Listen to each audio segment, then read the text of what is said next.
Wellness Rhythm Show. Find your rhythm. Live your wellness.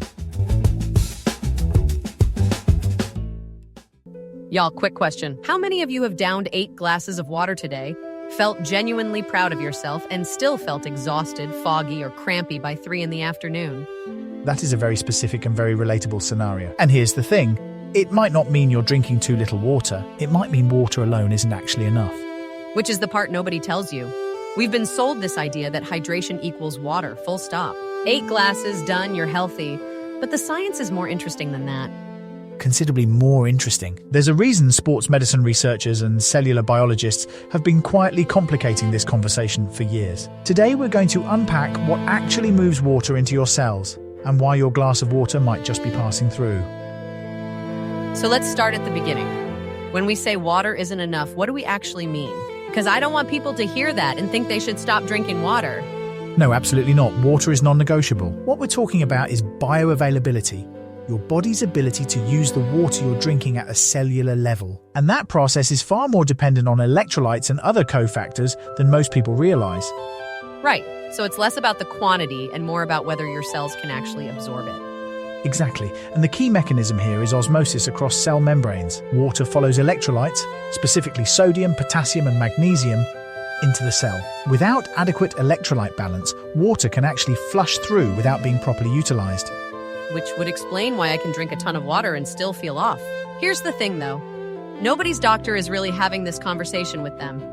And that's partly because the research has evolved. The old 8 glasses a day rule has very limited scientific backing. The National Academies of Sciences, Engineering and Medicine actually recommends total fluid intake, including food sources, of around 3.7 litres for men and 2.7 litres for women daily. But quantity is only one variable. What are the other variables? Because I'm guessing it's not just sports drinks. It's definitely not sports drinks, or at least not most of the commercial ones. The other variables are electrolyte status, hydration through food, and something called cellular hydration, which is supported by a specific group of nutrients. Let's talk about electrolytes first, because I think that word gets thrown around a lot. Like, oh, just have an electrolyte drink. But what are we actually talking about? Right, the primary electrolytes for hydration are sodium, potassium, magnesium, and calcium. And what's fascinating is that most people are chronically low on potassium and magnesium specifically. The World Health Organization has flagged magnesium deficiency as a widespread concern globally.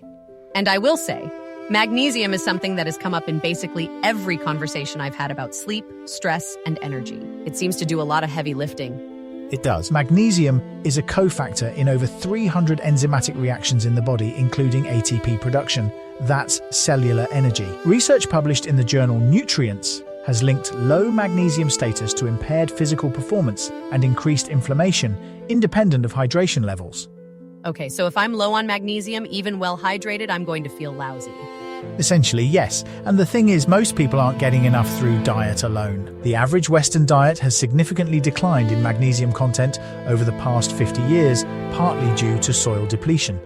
That one genuinely surprised me when I first heard it. The food looks the same, but the nutrient density has shifted.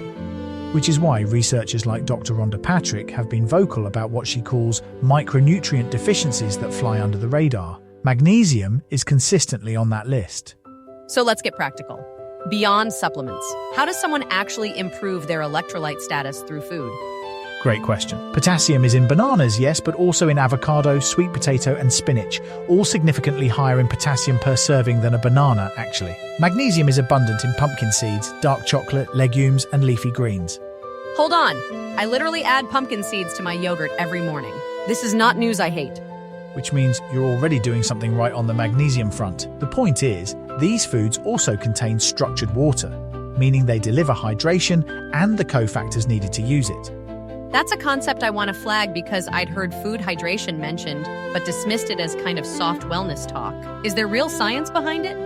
There is. Researchers like Dr. Howard Corey at the University of Waterloo have examined what's called the 4th phase of water, or easy water, exclusion zone water. It's a structured form of water found in plant cells that some researchers argue is more readily absorbed at a cellular level. It's not settled science, and I want to be clear about that, but it's genuinely interesting, and the observational data on food-sourced hydration is solid. So even if we're not fully on board with the easy water hypothesis, the practical outcome is the same. Eat more hydrating foods. Right. Cucumber, celery, watermelon, oranges. These are mostly water and electrolytes and fiber, which slows absorption and extends hydration duration. There's a reason athletes are increasingly eating rather than just drinking their hydration strategy. Now here's where I want to push back slightly, because I think for a lot of people listening, especially parents, especially the sandwich generation who are already managing so much, adding a whole food strategy on top of everything else feels like another thing to fail at. That's fair. And I think the critical point is that this doesn't require a complete dietary overhaul. It's additive. If you're already drinking water, you're already doing the baseline. The question is whether small additions, a handful of pumpkin seeds, a serving of leafy greens, maybe an electrolyte supplement that isn't loaded with sugar, nudge you meaningfully. Which is my whole philosophy. Add the good stuff, don't white-knuckle your way into perfect. And if you are going to use an electrolyte supplement, the research suggests looking for ones with sodium, potassium, and magnesium in meaningful doses, not just sodium and sugar, which describes most commercial sports drinks. LMNT and Nuun are two brands that have received reasonably favorable attention for their formulation, though individual needs vary.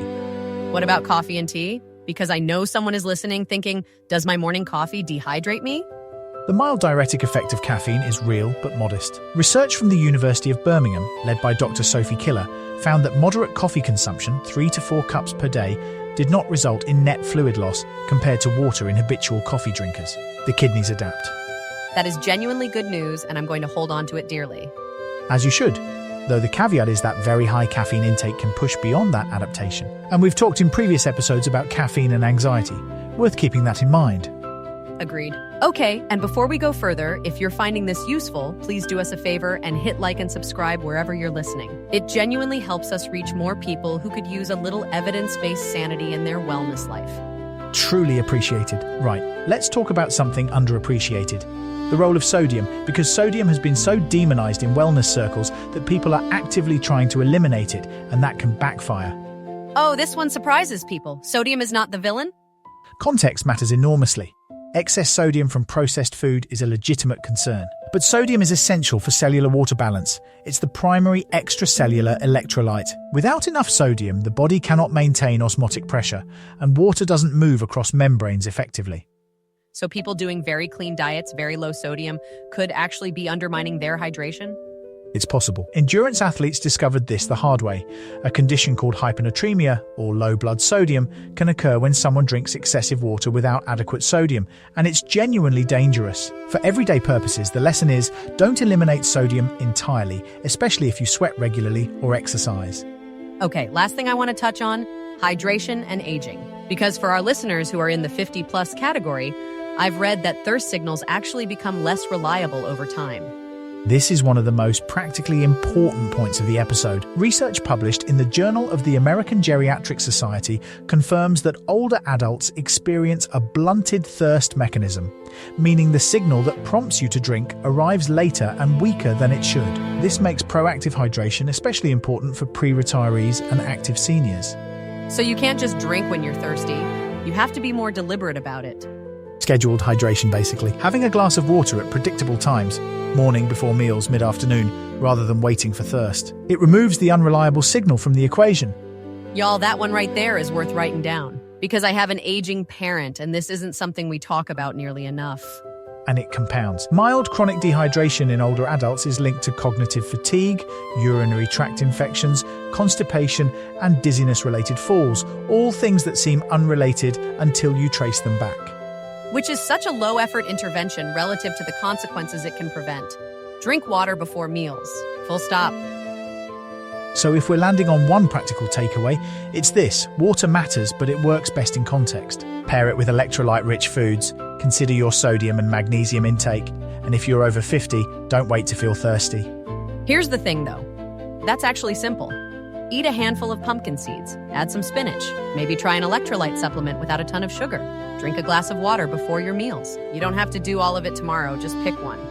And as always, if something here prompted a genuine concern, persistent fatigue, cramping, dizziness, please see a doctor. We are your informed friends, not your clinicians. The best kind of friends. We do the research so you don't have to spiral down a rabbit hole at midnight. Please like and subscribe if you haven't already. It means the world to us. And drink some water, ideally with a little something extra in it.